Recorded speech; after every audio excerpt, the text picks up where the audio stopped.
अस्सलामु अलैकुम वरहमतुल्लाहि वबरकातुहू। गुलूनु माशुमानो द Alkarim public high school and college द तरफ ना ऑनलाइन क्लासेस के तासु टोलु ता हरकले वायम। नन बमंग सलोरम नंबर सबक वायु द उर्दू क्लास प्रेप। जमुंग सलोरम नंबर सबक गुलूनु माशुमानो तासु किताबुन रावाखले खपल और द हमेशा पशांते नन हम जतास तदा नसीहत दर कोम چې د خپل کتاب استاز او قلم او والدینو ډیر زیات خیال ساتي.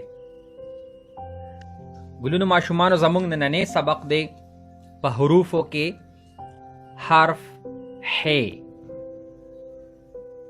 تاسو ګورئ کتاب ته صفحه نمبر 5 مخ نمبر 5 او زمونږ نننې حرف دی ح. ح پدې باندې نه نقطه شته، نه پکې مینس کې څه نقطه شته. د جیم په شان دی خو پدې باندې هیڅ نقطه هیڅ ځای کې نشته. نو دا به موږ څنګه وایو؟ ح. د دې نه موږ سره کم لفظ چې جوړیږي هغه دی حلوائی. ح سے حلوائی.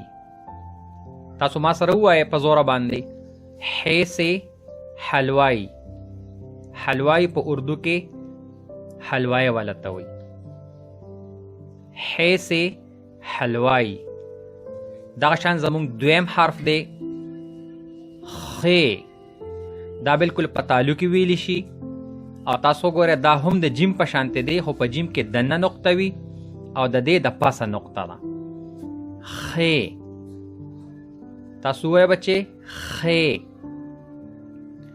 د خ حرف نه موږ سره چې کوم لفظ دی نو هغه دی خرگوش. خ سے خرگوش. ګلونو ماشومانو خرگوش په اردو ژبه کې سوي ته ویلی شي. خ سے خرگوش. په پښتو ژبه کې ورته سوه وي او په اردو ژبه کې ورته خرگوش ویلی شي.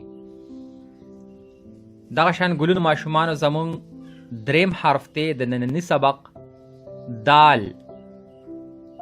تاسو وایئ په زوره باندې دال. حرف دال. د دال حرف نه موږ سره کم لفظ جوړ شوی دی په کتاب کې دوات. دال سے دوات. تاسو وایئ کنه دال سے دوات. ټولو حروفو ته یو ځل بیا وګورئ. تاسو وګورئ چې دا حلوائی نه نور حروف کټ شي نو ح پاتې شي، چې د خرگوش نه نور حروف کټ شي نو خ پاتې شي، چې د دوات نه نور حروف کټ شي نو دال پاتې شي. ح سے حلوائی، خ سے خرگوش، دال سے دوات. ګلونو ماشومانو تاسو اوس بورډ ته وګورئ. دا به مونږه ګورو زده کوو به چې په لیکلو باندې دا حروف څنګه.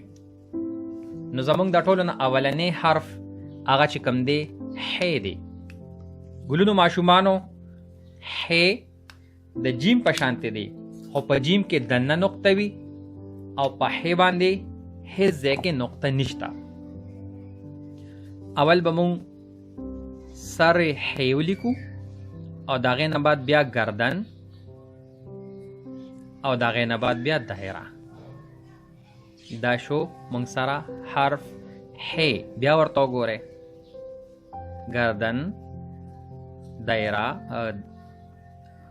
سر ح، گردن او بیا دایره.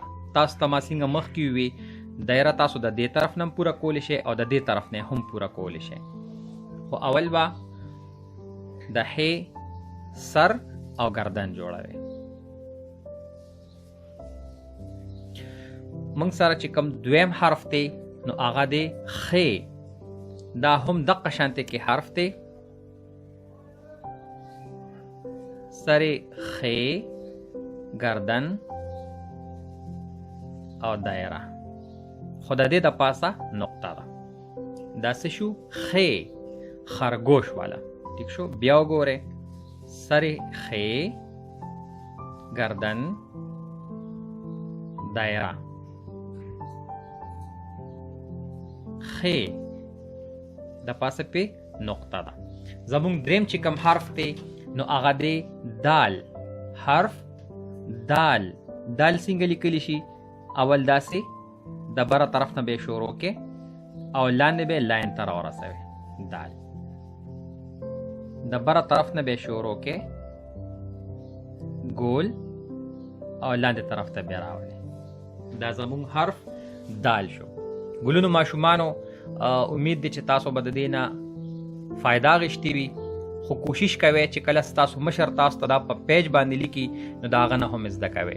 مشرانو ته دا خواست دی چې موږ سره د ماشومانو په تربیت کې کوآپریشن وکړي او څنګه چې هدایت تاسو ته موږ د دې ځای نه وایو هغه تاسو ماشومانو سره په هغې باندې لږ پریکټس کوئ او دا ورته په پیج باندې په پنسل باندې لږ کچه کې او په خپله نگرانۍ کې پیدا ولیکئ. انشاءالله را روان کلاس کې به بیا که خیر ملاقات کوو. د مونځ او دس پابندي کوئ، د مشرانو خیال ساتئ، د صفایۍ خیال ساتئ او موږ هم په دعاګانو کې یاد ساتئ. د الله په امان. السلام علیکم.